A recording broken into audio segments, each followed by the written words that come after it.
ओम शांति। आज की अव्यक्त मुरली रिवीजन में आप सभी आत्माओं का स्वागत है।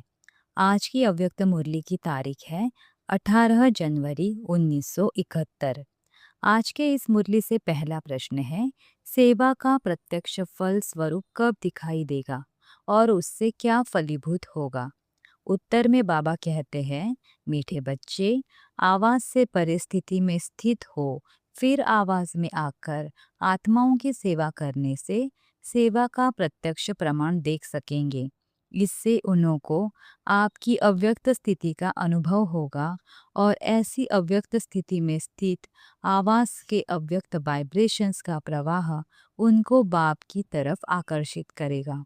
ऐसी अव्यक्त स्थिति का 1 सेकंड का अनुभव आत्माओं को कराने से सेवा का प्रत्यक्ष फल स्वरूप आपके सम्मुख दिखाई देगा और आत्मा को परमात्मा के साथ अविनाशी अटूट संबंध में जोड़ देगा।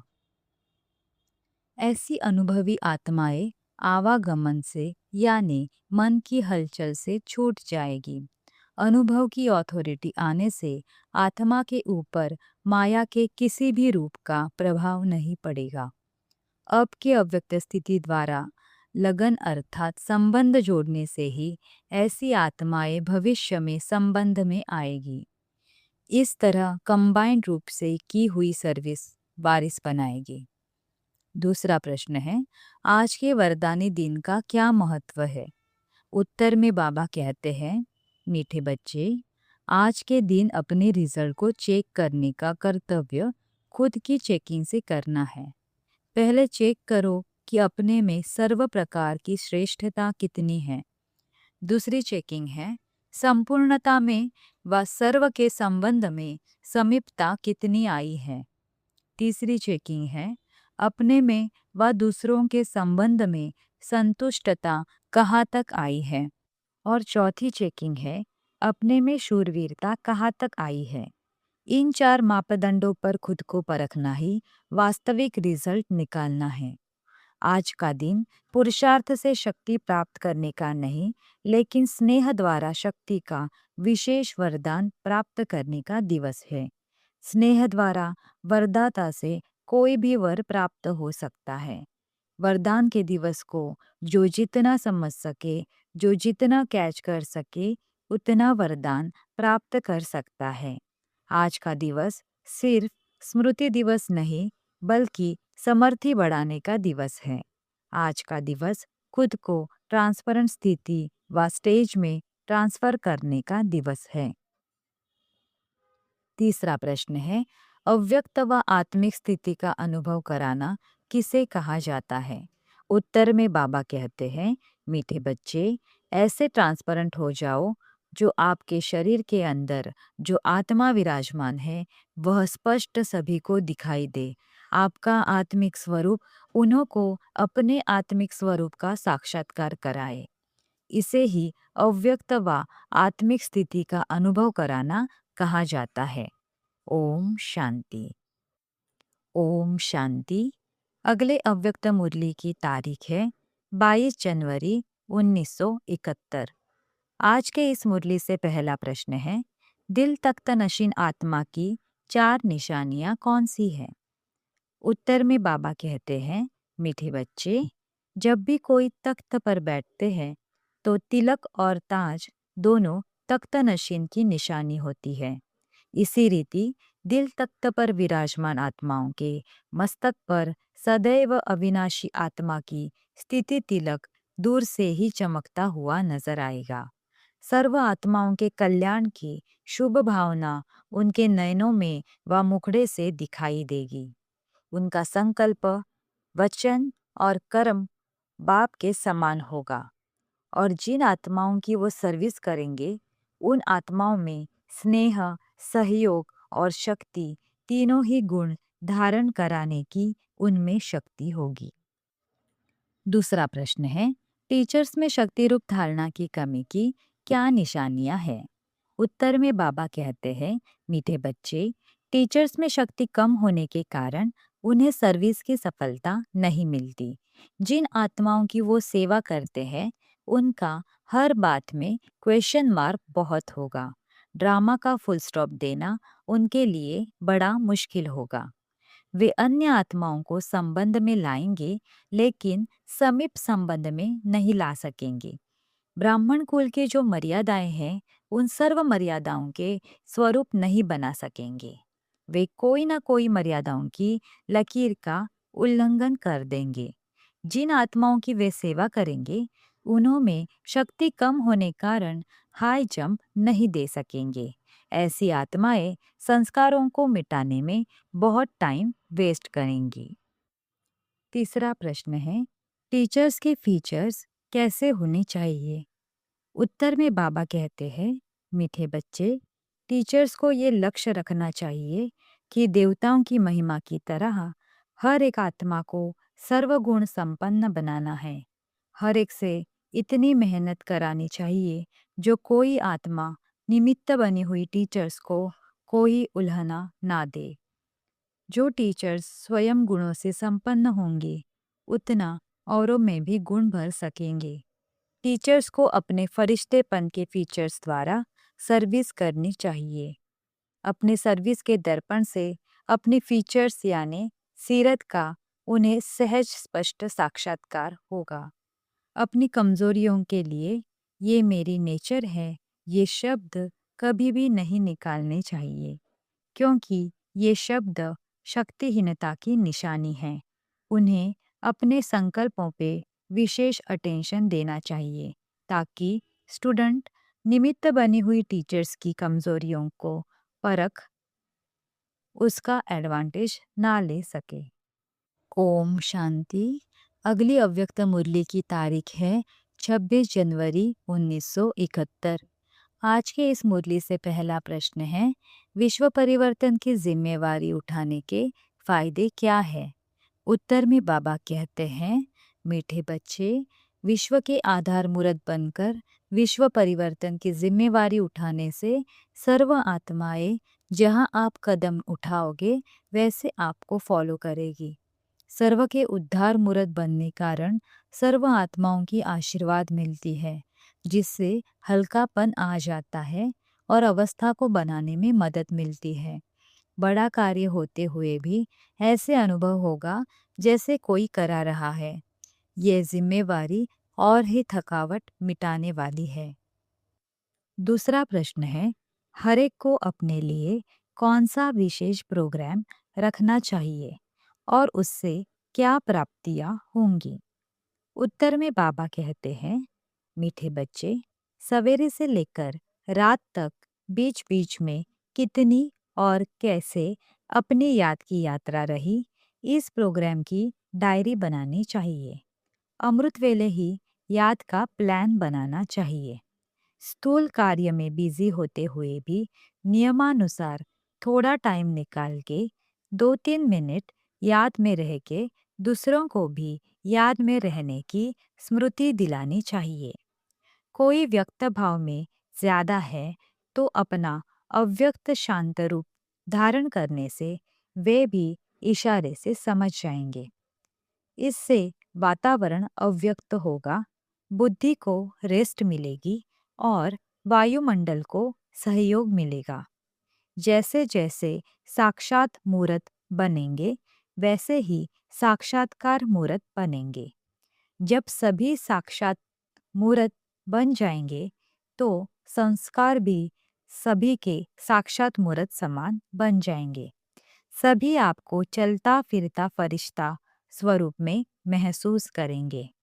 अशांत आत्मा आपके एक दृष्टि, स्मृति और वृत्ति की शक्ति से बिल्कुल शांत हो जाएगी। ऐसी आत्माएं मास्टर सूर्य के समान नॉलेज की लाइट और माइट से हर एक आत्मा के संस्कार रूपी कीटाणु को नाश करने का कर्तव्य करेंगी। तीसरा प्रश्न है, बाप दादा के पास कौन सी 4 लिस्ट है और उनकी आवश्यकता क्या है? उत्तर में बाबा कहते हैं, मीठे बच्चे, बाप दादा के पास सर्विसिएबल, सेंसिबल, सक्सेसफुल, वैल्यूएबल बच्चों की लिस्ट है। सर्विसेबल जो होता है वो प्लानिंग कम करता है, लेकिन प्रैक्टिकल में आने का उसमें विशेष गुण होता है। सेंसिबल की प्लानिंग बुद्धि ज़्यादा होती है, लेकिन प्रैक्टिकल में लाने की विशेषता कम होती है। कोई में सेंस भी होता है और सर्विसेबल का गुण भी होता है। स्थापना के कर्तव्य में दोनों ही आवश्यक है। उनका संकल्प प्लान जो चलता है उससे भविष्य बनता है। सफलता मूर्त का अव्यक्त स्थिति के आधार पर परिणाम निकलता है। कोई कोई का प्लान भी चलता है, प्रैक्टिकल भी करते हैं, लेकिन सफलता कम होती है। सर्विसेबल हो सकते हैं, लेकिन सफलता मूर्त सभी नहीं हो सकते। कोई को सफलता का वरदान प्राप्त है, तो उन्हों को मेहनत कम करनी पड़ती है। वैल्यूएबल का मुख्य गुण होता है जो उसको स्वयं भी अपने समय की, संकल्प की और सर्विस की वैल्यू होती है। इसलिए उनके संकल्प, शब्द व उस द्वारा जो सर्विस होती है उसकी और भी वैल्यू रखते हैं। व ड्रामा अनुसार उनकी वैल्यू हो जाती है। सभी उनको वैल्यूएबल की दृष्टि से देखते हैं। हमें देखना है हमारा नाम किस लिस्ट में है। ऐसे हर एक अपने चार्ट को और ड्रामा में अपने पार्ट को जान सकते हैं। चौथा प्रश्न है, टीचर्स को सदैव कौन सी स्मृति में रहना चाहिए? उत्तर में बाबा कहते हैं, मीठे बच्चे, टीचर्स को सदैव यही स्मृति में रहना चाहिए कि टीचर्स बनने से पहले स्टूडेंट हो। स्टूडेंट स्मृति से स्टडी याद आएगी। जब स्वयं स्टडी करेंगे तो औरों को स्टडी कराएंगे। वातावरण को बदलने के लिए अपने को सदैव यह समझना चाहिए कि मैं मास्टर ज्ञान सूर्य हूँ। मेरी चलन रूपी किरणों से सर्व आत्माओं को रोशनी भी मिले और किचड़ा भी खत्म हो। ऐसे नहीं समझो कि मैं पढ़ी लिखी नहीं हूँ। सृष्टि की नॉलेज पढ़ ली तो उसमें सब आ जाता है। ओम शांति। ओम शांति। अगले अव्यक्त मुरली की तारीख है 1 फरवरी 1971। आज के इस मुरली से पहला प्रश्न है, सदा ताजधारी और तख्त नशीन होने से क्या प्राप्तियां होंगी? उत्तर में बाबा कहते हैं, मीठे बच्चे, अभी बाप दादा आत्माओं के घर मेहमान बन ताज और तख्त की सौगात देने आए हैं। अकाल तख्त नशीन होने से प्योरिटी की लाइट का ताज और दिल के तख्त नशीन होने से सेवादारी बनने से जिम्मेवारी का ताज अभी ही धारण कर सकेंगे। जब आप ताज और तख्त नशीन होते हैं तब आपकी कर्मेंद्रियां जी हुजूर कर आपकी ऑर्डर प्रमाण चलेंगी। ताज और तख्त नशीन का संपूर्ण चित्र सदा याद रखने से अनेक भिन्न भिन्न रूपों के जो चित्र बन जाते हैं वह नहीं बनेंगे। ताज और तख्त नशीन बनने से निशाना और नशा स्वतः ही रहेगा। जितना जितना अब ताज व तख्त धारण करने के अनुभवी व अभ्यासी बनेंगे, उतना ही वहाँ भी इतना समय ताज व तख्त धारण करेंगे। अभी का अभ्यास हर एक को अपना भविष्य साक्षात्कार कराएगा। दूसरा प्रश्न है, कौन सी 2 बातें कर्म करते हुए सदा याद रखनी है? इस प्रैक्टिस से क्या लाभ होंगे?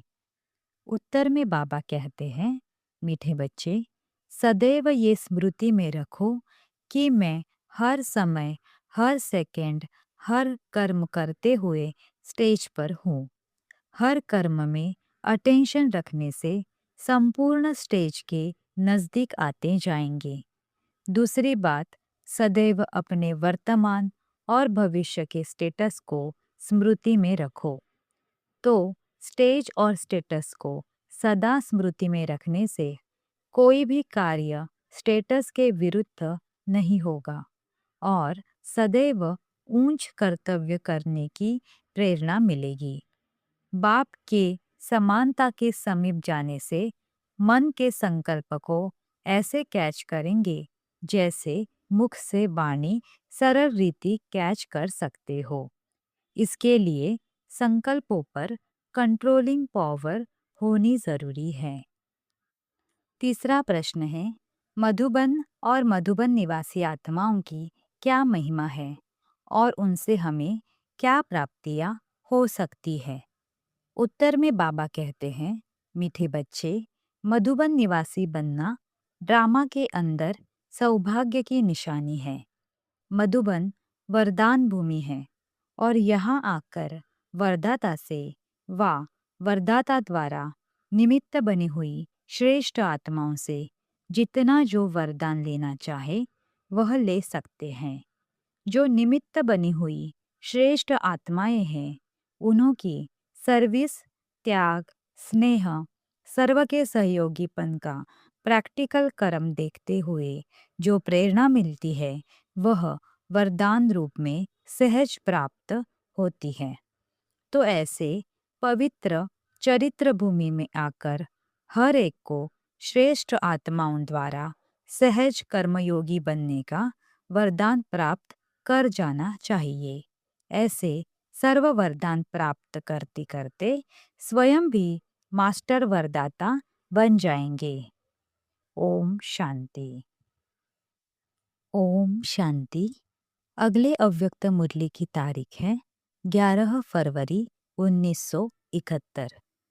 आज के इस मुरली से पहला प्रश्न है, अंतवाहक शरीर द्वारा सैर कराना, इसका भावार्थ क्या है?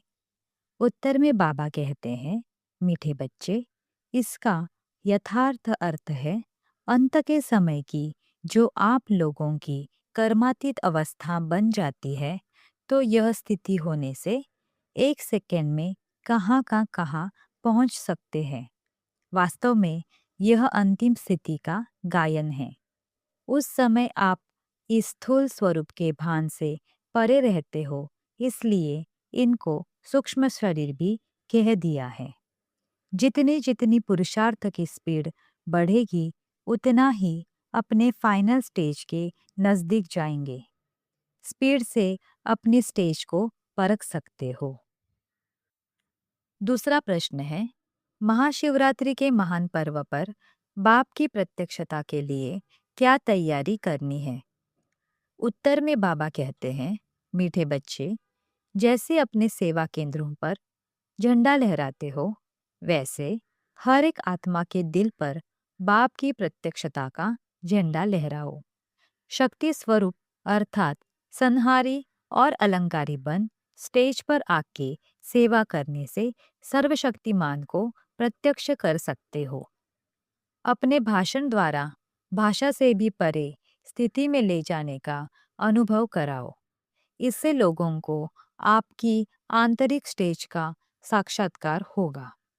लाइट हाउस माइट हाउस स्वरूप इमर्ज होने से अन्य आत्माओं के गाइड बन सकेंगे। आपके बाप शब्द में इतना स्नेह और शक्ति भरी हुई हो जो ये शब्द ज्ञान अंजन का काम करे, अनाथ को सनाथ बना दे। जिस समय स्टेज पर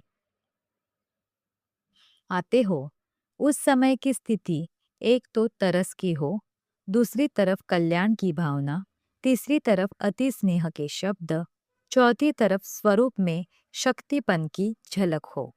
ऐसे समझो कि अपने कई समय के पुकारते हुए भक्तों को अपने द्वारा बाप का साक्षात्कार कराने के लिए आई हो।